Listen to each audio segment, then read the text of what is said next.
a Lisandro Sabanés, que le agradecemos por la comunicación a FM Sol y al Tribuno de Jujuy. Lisandro, ¿cómo estás? Buenos días, bienvenido a Minuto a Minuto. Carla Alfonso te saluda. ¿Qué tal, Carla? ¿Cómo te va? Buen día para ustedes allá. Nosotros arrancando la mañana, preguntarte qué hora es en Roma y cómo se está viviendo esta segunda jornada. Bueno, ya después del anuncio, digamos, las primeras horas. Bueno, acá son las 1:20, es el mediodía, mezzogiorno, y bueno, hay sensaciones divergentes. Los italianos están un poco decepcionados porque había mucha expectativa de que el Papa sea italiano. Había incluso un candidato con nombre y apellido favorito, Pietro Parolin, que como incluso se resolvió bastante rápido la elección del nuevo Papa, parecía que era él el que finalmente iba a ser elegido. Y bueno, todos nos sorprendimos con la aparición de este Papa mitad norteamericano, mitad peruano, y que no estaba entre la primera línea de favoritos, tal vez sí en una segunda o tercera línea, pero como te decía, como la votación fue tan rápido, parecía que tenía que ser uno de los principales favoritos, y no los de la segunda o tercera línea, que son los que asoman en general cuando la votación está trabada.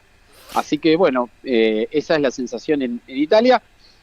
Por otro lado, lo que uno percibe es que hay mucha alegría entre los que adhirieron a la impronta, al perfil, a las políticas de Francisco, de Bergoglio, porque todos entendemos que hay que ver cómo funciona, pero en principio sería una continuidad de las grandes líneas del pontificado de Francisco en cuanto al tema de las migraciones, la búsqueda de la paz, una iglesia de puertas abiertas, de cercanía con la gente, y no inquisidora, no juzgadora, sino de acompañamiento, ¿no? Se eligió un papa muy cercano a Bergoglio, estaba a cargo de la elección de los obispos de América Latina, un papa misionero que ha recorrido el mundo en su condición de misionero y que siempre ha estado cercano a los migrantes. Así que bueno, un poco ese es el panorama hoy en Roma. Una consulta, usted hablaba de la desilusión de los italianos, ¿no? Yo me lo estoy imaginando lo que decía, no solo Pietro Parolin, también estaba Matteo Zuppi y había otro más que en este momento no recuerdo el apellido, habían 3 italianos con posibilidad. ¿A qué adjudica que nuevamente se haya impuesto el ala progresista por sobre el ala conservadora en una institución que históricamente es ultra conservadora y poco progresista como la Iglesia Católica? Sí, yo no soy muy partidario de esas etiquetas para la Iglesia. Me parece que hay sí un ala más ortodoxa y un ala más reformista, como en general en todos los ámbitos que involucran al ser humano, en todos los ámbitos de debate público, ¿no? Inclusive antes de que hubiera izquierda y derecha siempre había algunos más reformistas y otros más conservadores. Me parece que decirles progresista es un poco trasladar el debate político occidental, inclusive europeo, a la Iglesia, y no encajaría del todo perfectamente. Porque incluso el ala bergogliana, que es la que terminó en principio imponiendo, hay que ver, insisto, cómo funciona esto, pero la que terminó imponiendo el nombre, es un sector que tiene posturas intermedias respecto a sectores más reformistas y otros más ortodoxos, ¿no? Transita un camino intermedio que, bueno, es de apertura, por ejemplo, pero no de aceptación del aborto o de la ideología de género, y sí de apertura. Ningún sector de la Iglesia está a favor de eso. Migrantes. No hay ningún sector de la Iglesia que yo tenga conocimiento está a favor del aborto o de la eutanasia, ¿o sí? Del aborto y la eutanasia no, pero por ejemplo de la cuestión de que los sacerdotes se puedan casar, o de que se acepte a los homosexuales en la Iglesia como sacerdotes, que se puedan ser reconocidos como pareja. Sí, la Iglesia alemana, por ejemplo, tiene una postura muy aperturista respecto a estos temas. y en general la Iglesia europea tiene una mirada mucho más cercana a las posturas que en la política podríamos denominar progresistas. No así las iglesias del tercer mundo, ¿no? Las iglesias africanas, las iglesias asiáticas y las latinoamericanas en un punto también son un poco más conservadoras en ese aspecto. Y ya te digo, mi impresión es que este hombre, en su condición así de americano, en el amplio sentido de la palabra, expresa algunas posiciones intermedias entre las alas más reformistas y las alas más ortodoxas, y que por eso también es que consiguió el apoyo nada menos que de 2/3 o más, no sabemos, porque la votación es secreta, de los sacerdotes, de los cardenales, ¿no? Bien, también preguntarte, entendemos que había mucho cariño, mucha devoción hacia el Papa Francisco, vimos muchos argentinos también, de acuerdo a las imágenes que se podían ver en el día de ayer en la Plaza San Pedro. ¿Cuál fue también tu sensación, ¿no?, de los últimos días previos al cónclave y también en la jornada del día de ayer? Porque veíamos las banderas argentinas dentro de todo ese tumulto de gente, porque era masiva la congregación de personas que llegaban previo y después, posterior a la fumata blanca.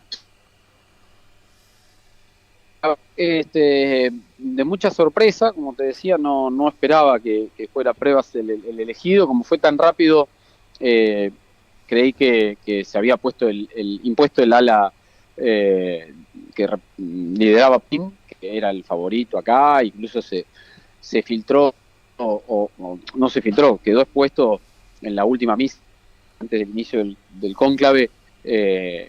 El cardenal Re, que lo presidió, no se dio cuenta que tenía el micrófono abierto y lo saludó a Parolin deseándole suerte por partida doble, en clara alusión a su condición de papable, ¿no?